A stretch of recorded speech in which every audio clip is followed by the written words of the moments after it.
Quiero ahora traer de nuevo, si me permiten, el agua a nuestro molino, como mexicanos que vivimos aquí en Canadá, porque precisamente por este éxodo que hubo de gente queriendo salir de México por diferentes circunstancias, no nada más inseguridad, falta de empleo, cada quien tiene su razón por la cual se fue. Hubo mucha gente que llegó a Canadá y solicitó asilo político y refugio. Y por este abuso que hubo del sistema canadiense, que los canadienses lo calificaron de abuso, se instituyeron las visas para los mexicanos. Yo creo que eso tuvo que ver mucho con algunas de las compañías que van a México a decir que van a ayudar a la gente a emigrar a Canadá, que le van a decir cómo, y le dicen que precisamente lo que tenía que hacer era agarrar el avión y llegar y decir que alguien lo estaba persiguiendo para matarlo, que habían matado a alguien o que tenía amenazas o qué sé yo, etcétera. Entonces, la pregunta que tengo ahora son dos que están juntas. La primera es, ¿qué posición tiene su candidato en cuanto a las visas? Ya nos hemos acostumbrado, no acostumbrado, nos hemos resignado, porque no hay de otra. Hay que ir y hacer el papeleo, que es infame, es peor que el de los gringos. Uno no pensaría que es posible algo peor que lo que hacen ellos, pero en este caso sí lo fue. Entonces, ¿cuál es la posición con respecto a las visas? ¿Y cuál es la posición para proteger precisamente a los mexicanos que quieren viajar o que vienen a Canadá a trabajar en contra de estas compañías o qué sé yo, instituciones que se anuncian en México y uno los ve anunciados en el periódico, en todos los lugares diciendo migre a Canadá, y también los que fuera del programa binacional de trabajadores temporales del campo traen a gente para acá y después abusan de ella o le dan condiciones de trabajo que no son las acordadas de manera oficial entre los dos países. Entonces eso queremos saber. Mira, primeramente el Tratado de Libre Comercio de América del Norte da paso libre a lo que son los materiales, los productos. Entonces Andrés Manuel dice que bueno, ¿por qué solo los productos se les va a dar paso libre? Hay que darle paso libre también a las personas, porque las personas también generan ingresos y también tienen que tener paso libre. Así que el Tratado de Libre Comercio se va a renegociar con Estados Unidos y Canadá, porque es un sistema tripartito, o sea, no es bilateral, es trilateral. Entonces, ahorita no podemos decir solo Canadá, porque es un tratado de 3 países. Por lo tanto, sí debe, Andrés Manuel lo que quiere es que sí se quiten las visas, porque haya libre tránsito de personas, porque si hay de material, de producto, de mercancías, pues, y que generan ingresos a cada uno de los países, pues que también sea de las personas, porque las personas también generan el ingreso calificado, que es su mano de obra calificada. Así que se va a renegociar el Tratado de Libre Comercio por ese lado, y bueno, lo que queremos es trato justo de las 3 partes. Por eso nosotros, Andrés Manuel lo que quiere es fortalecer la economía doméstica, para que la economía doméstica pueda de alguna manera hacer competencia con Estados Unidos y Canadá. Sabemos que nos va a costar mucho trabajo al inicio, pero va a llegar un momento en el que México va a ser competente con Estados Unidos y Canadá.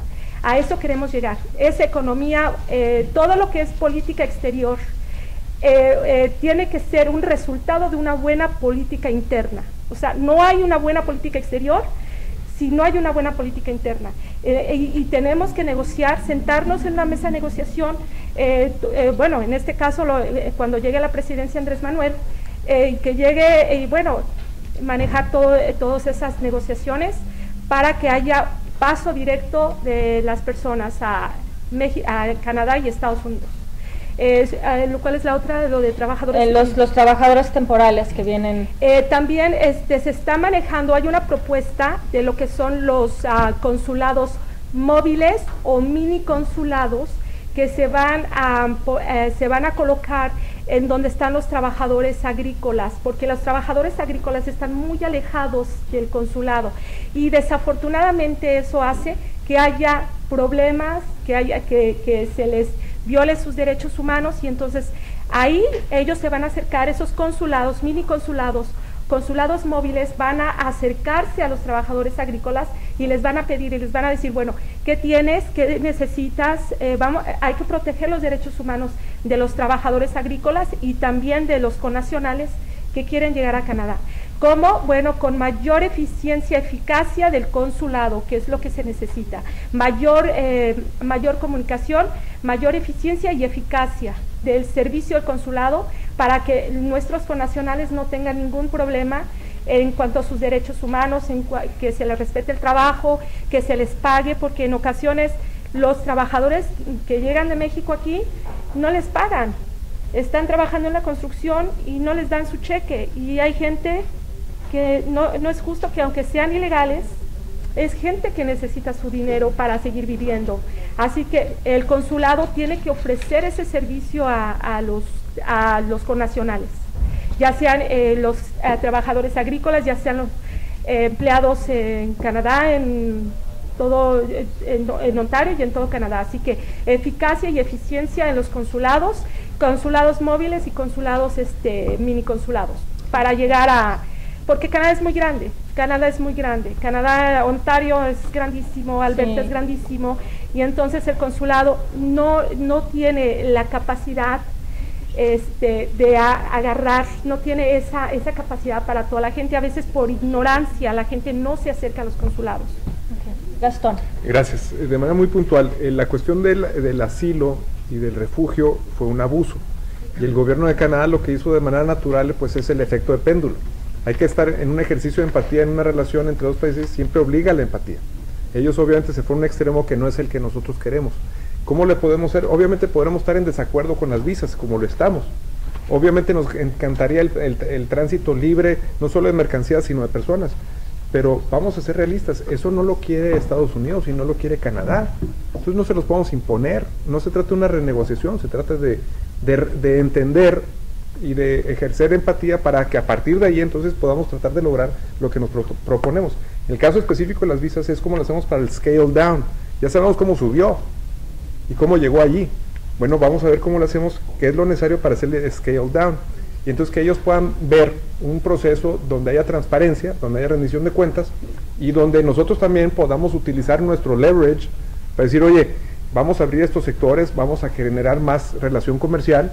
Pues nos interesa que la cuestión de la visa pues o se derogue o se haga un mecanismo que sea mucho más ágil, que le dé la tranquilidad y la seguridad a Canadá de que quien está llegando va a hacerlo como debe ser, porque vamos a empezar por nuestra casa. Nosotros somos muy especiales para dar visas, o sea, cuando vienen los de otros países es el cuento no acabar también. Entonces en ese sentido pues hay una falta de congruencia. En el caso de la protección a los mexicanos que sufren de abusos, yo distinguiría de los abusos que se dan por particulares y de los abusos que se da por las autoridades canadienses.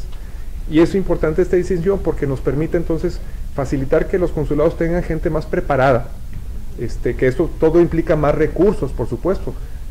Obviamente estamos de acuerdo, y la propuesta de Josefina también es acercar los servicios consulares en la medida de las posibilidades económicas a donde estén las necesidades de las personas, pero hacer esta incisión y trabajar en dos vías. Uno, la insistencia es uno de los ejes que había comentado yo de los derechos humanos y la protección de los ciudadanos.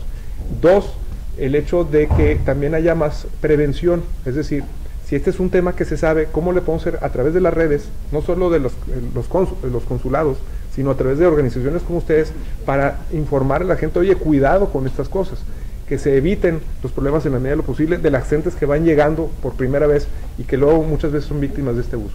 Y la otra, tener gente más preparada, más calificada y sobre todo más sensible en los consulados. Muchas veces son burócratas, perdón, lo digo con todo respeto, ¿no? Entonces tenemos que hacerles un entrenamiento, una capacitación, alguna sensibilización y al mismo tiempo un desempeño en sus habilidades y en sus puesto de trabajo que vaya ligado a resultados como estos, ¿no? Gracias, Gastón.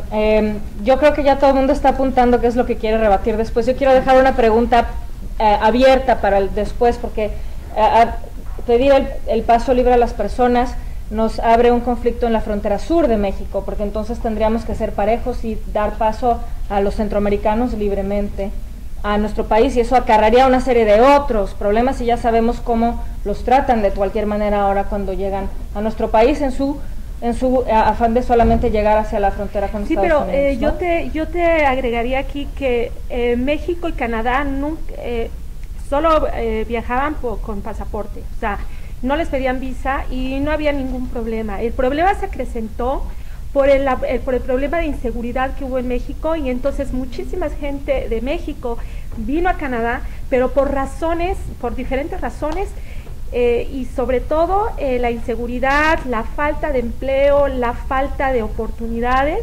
Eso fue lo que dio al trasto con el problema de la visa aquí. Sí, que si el PRD quiere abrir el paso libre a las personas para que los mexicanos tengan paso libre a Estados Unidos y a Canadá, entonces para ser congruente con esa petición, México tendría que abrir su frontera sur también. No, porque el Tratado de Libre Comercio es un tratado trilateral, no es un tratado con Centroamérica ni con Sudamérica, es un tratado trilateral. Lo que tendría que hacer México es fortalecer su economía, y entonces México sí tendría que poner y aparte que nosotros lo que queremos es proteger al centroamericano que viene a México y que cruza.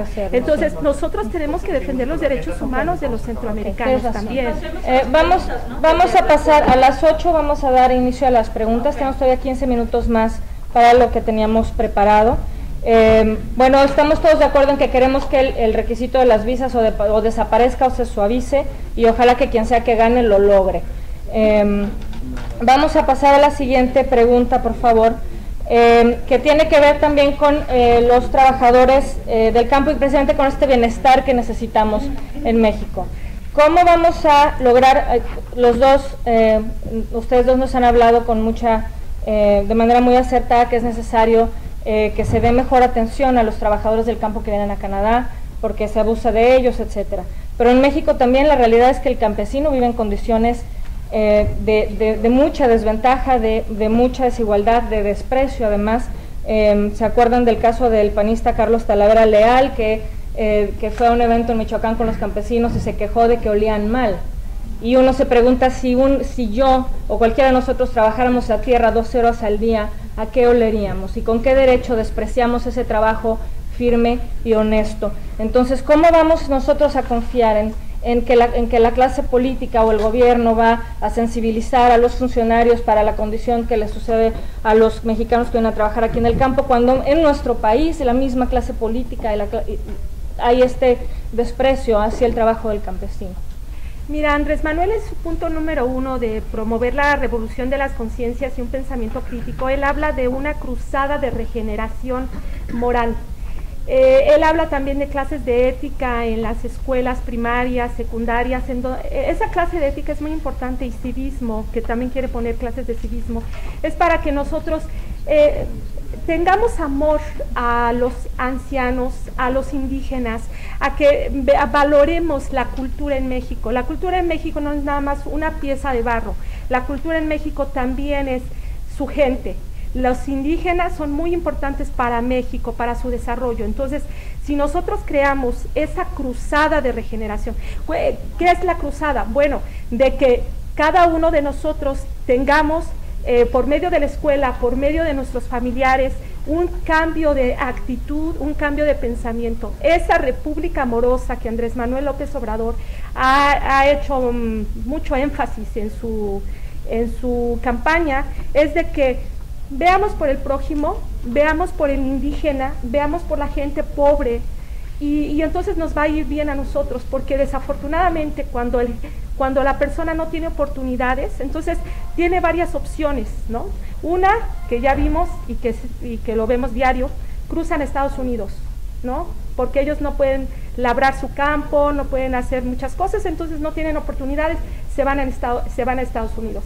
La segunda es crear su negocito, ¿no? Que desafortunadamente los gobiernos neoliberales han hecho eso del negocio, que desafortunadamente no ha funcionado.